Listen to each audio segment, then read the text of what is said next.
Hello, I'm Matthew Nelson and welcome to my demonstration on how to optimize a repayment schedule for multiple loans with different interest rates, different principals, and different times to maturity. We'll be using Microsoft Excel 2011, I believe, for the Mac, as well as a Java extension called Solver. So, a very common situation is having many loans that are unconsolidated and you want to have a goal date of when those will all be paid off at the same time. Well, this is very difficult to do using an amortization schedule or any normal techniques that don't utilize the power of a modern computer. So what we're going to do is set up a solver uh, program that will do all the work for us. So let's get started. So we see here we have seven different loans, A through G. In column B, we have principal, and C, we have the annual interest rate. I'm going to assume 360, 365 basis. We have the payment column, which is a calculated field, okay? And next to it are our inputs. So this could be any loans. The table is extensible. You could just add rows to add more loans or zero them out or delete them, whatever your situation may be. So the payment will be determined by the solver. So it is a constant that the iterative program will determine, and we do not need to concern ourselves with that. That is the hard part, that we're letting the computer do the work for us. In the next column, we have the time to maturity in days, and that will be determined on a calculation based on your inputs below. And the maturity will be equal for all of these because we want to have them all paid off at the same time. In column G, we see the change in days. Now that is the difference between when the loan will be repaid based on the payment in column D and the desired maturity date. So the way the solver will work is if that change in days is zero, well, that means that our goal has been accomplished and we've determined the exact payment schedule that will make all the loans end at exactly the same time. Okay, so a little bit more. Let's look at some of the inputs. Uh, First of all, we have today, and we just use the Excel function today. That's easy. You could change it if you'd like. So our goal date, let's choose any goal we want. Let's change a new date.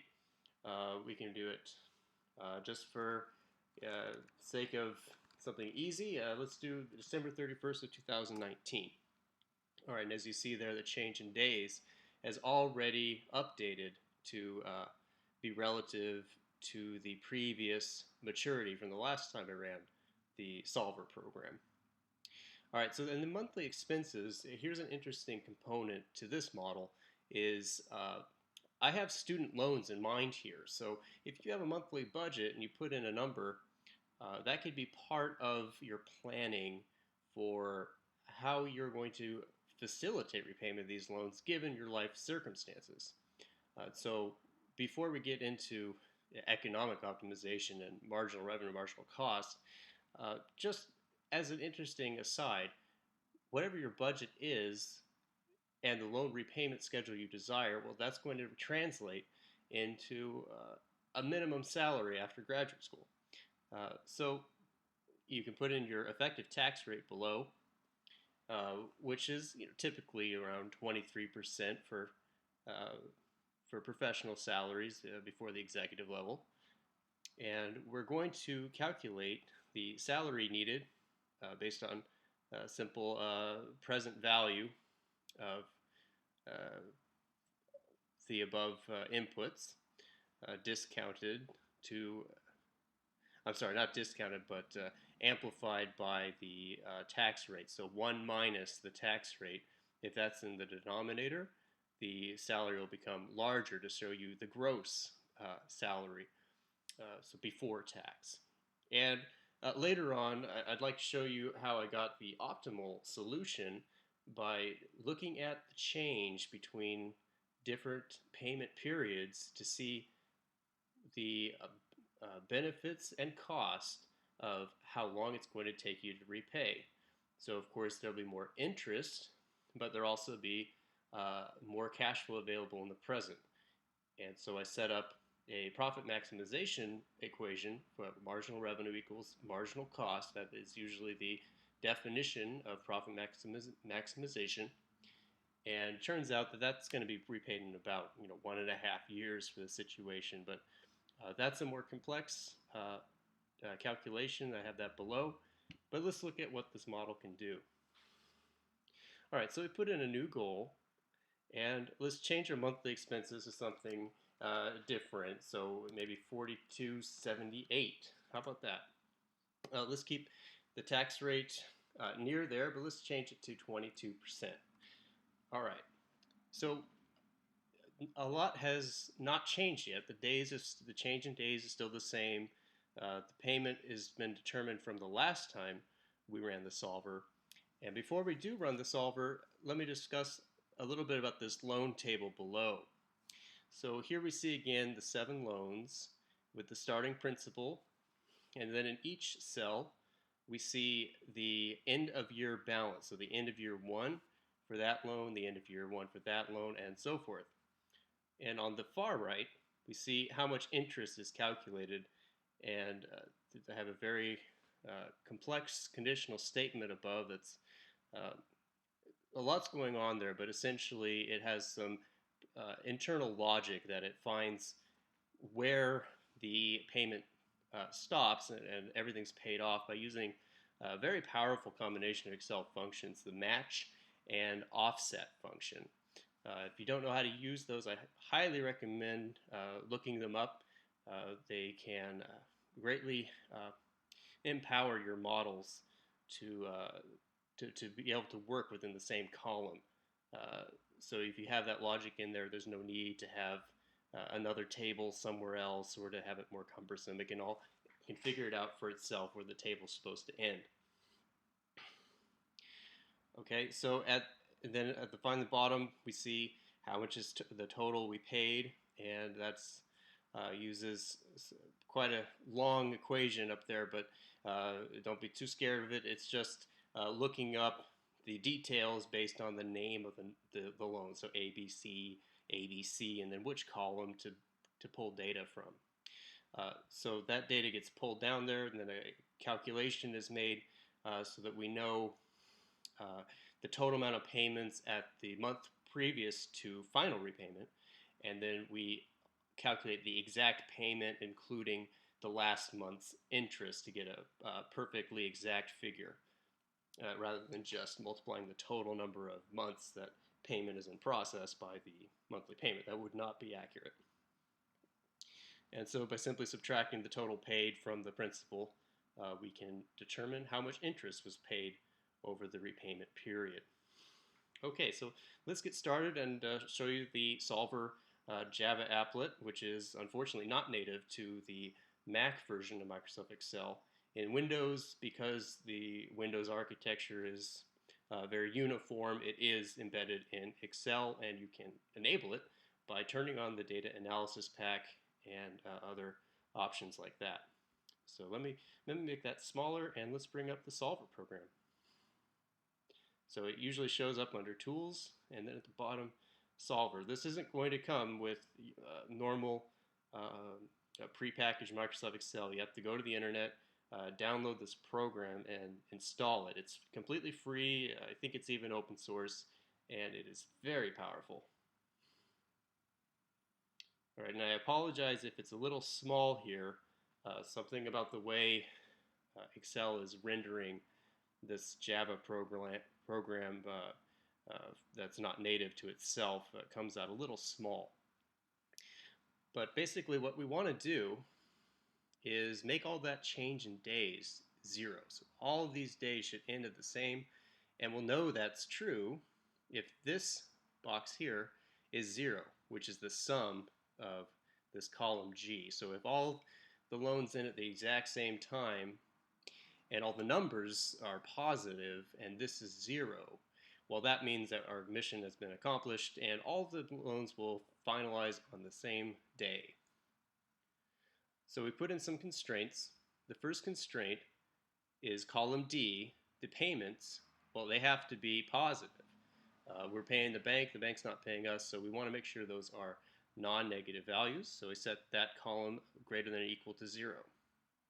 And here's another important thing. If you have covenants in your loan where there is a minimum payment stipulated and it can't just float around, yeah, this is the place to do that. So for example, on D5, this loan has a minimum contractual payment of $95.77.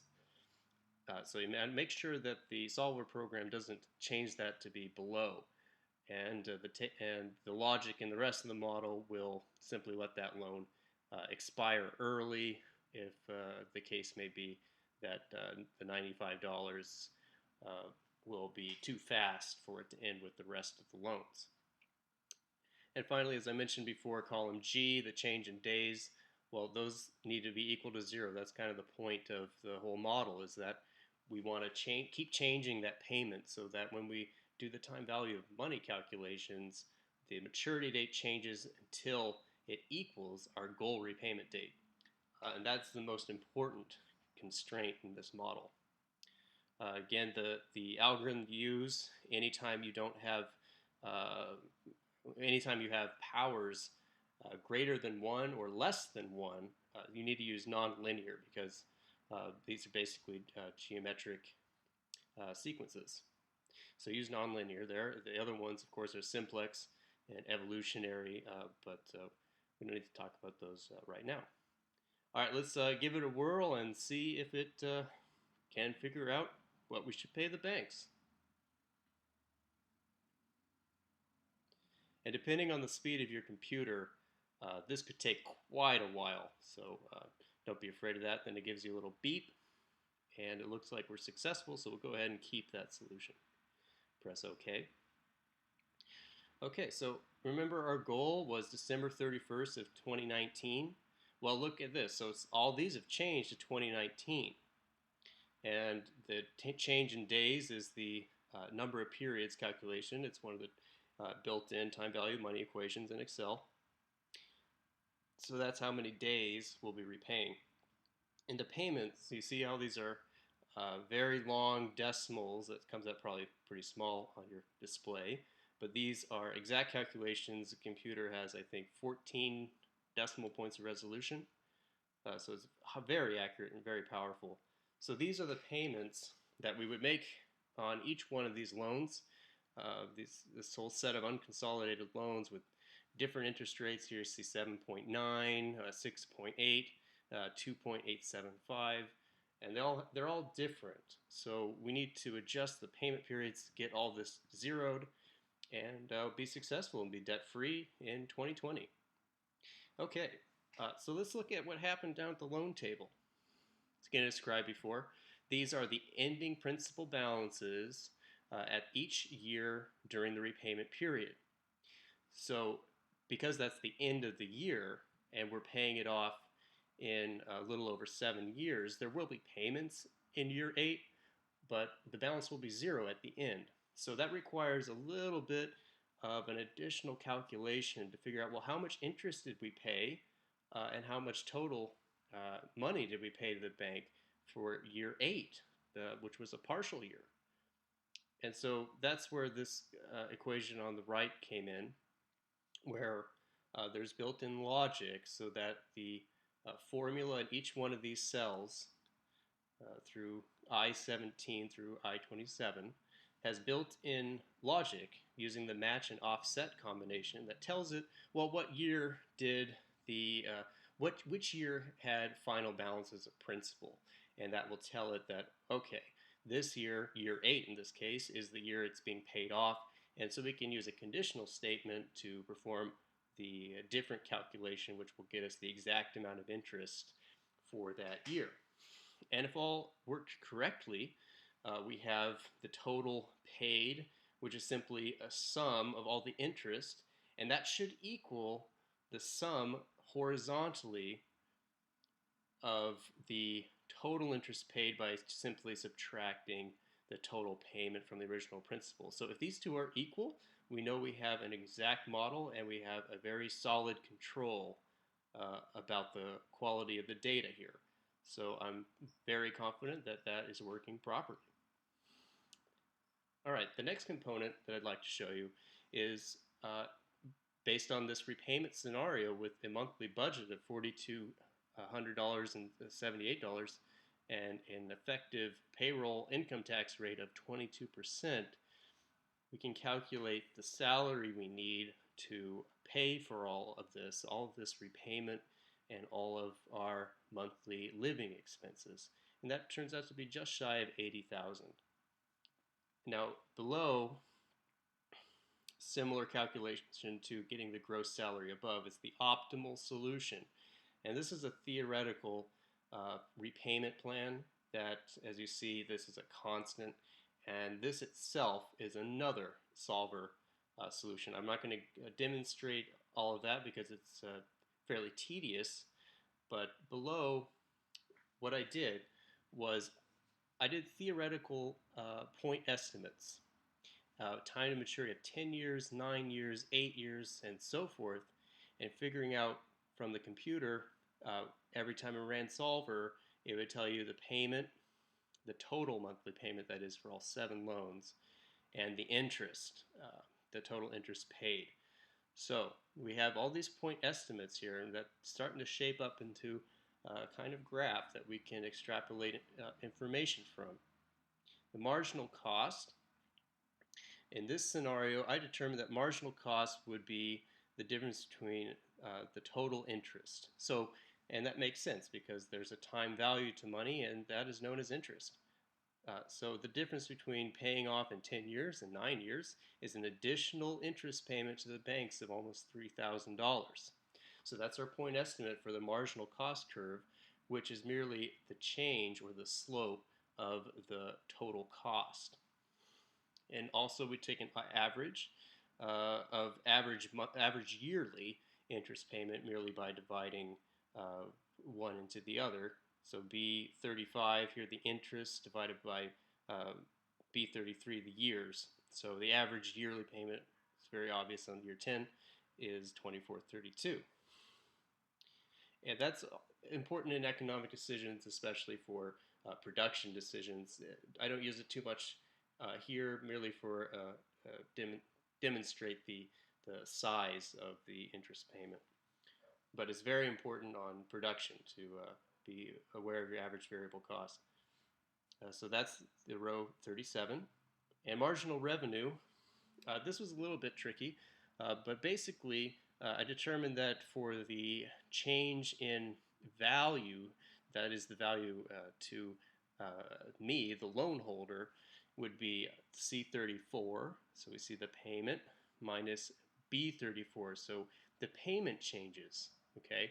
So the interest is the cost or the time value of money, but our revenue in this situation, it's a little bit stretched from some traditional models of marginal revenue, but our revenue is the change in cash flow. So if our monthly payment shrinks because we have a longer debt repayment period, we basically get a benefit of an additional, in this case, $51 per month of money that was not mailed to the bank. So that's savings, that's economic profit.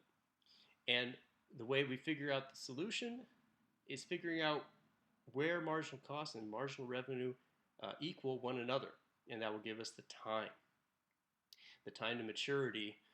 That should be our goal to repay our loans. Scrolling over a little bit here, that happens, interestingly enough, very, very soon. So we have, this was, again, marginal cost and marginal revenue. They equal each other somewhere about a third of the way through in the second year. So we can set up basically a very simple high-low type of equation, algebra 1, but lucky for us, using this computer, using Microsoft Excel, we have a program to save us a lot of head scratching, and that is the intercept function. So you can mainly set an intercept and put in the arrays. So we see the x-axis is the years, and the marginal cost, the interest payment, being on the y-axis. And Excel will tell us where the y-intercept is when we start, essentially, when time is 0. and that came out to be this number here on the y-axis. And similarly, we do the same thing for row 38 with marginal revenue. And again, the second part to any linear equation is, first of all, the intercept, that's the constant above. And the other one is the slope, or the rate of change. And again, Excel makes things wonderful for us by including a slope function. And we do it the same way by including two arrays inside the slope function, and we get an equation. So basically what we're looking at here is the marginal cost is equal to this constant, the y-intercept, plus 45 times the x-axis variable. So that's years. So we have this slope times the years. So that's the rate of increase of the interest payments over time. And here's where Excel really shines on these kind of economic profit models, is we can make that equation just like I described. So H41, the intercept, plus H42, that's slope, or M. Usually in textbooks they call it M, and that's times H44, which is going to be our X variable, or in this case a time variable. And our goal is for Excel to tell us, well, what time variable on the x-axis should we try so that those equations equal each other. And it will do that millions of calculations per second down to a resolution, again, of 14 decimal points. And great news for us, we don't have to set the things equal to each other or divide or anything like that. So we just run solver, and we set this as the target objective cell to be 0, and it'll tell us that the optimal number of periods is 1.3267, etc. So that's basically a fraction of a year, and that can be translated into months pretty easily by using round functions and separating the remainder and changing it to base 12. And when I did that earlier, the optimal monthly payment on the debt was $43,130, and that worked out to a salary needed of $115,000. So this is very interesting, and I think students especially will find this useful. That honestly was the reason I made this, viewers, but I hope you've enjoyed this presentation of how to optimize your multiple loans. Again, this is Matthew Nelson, signing out.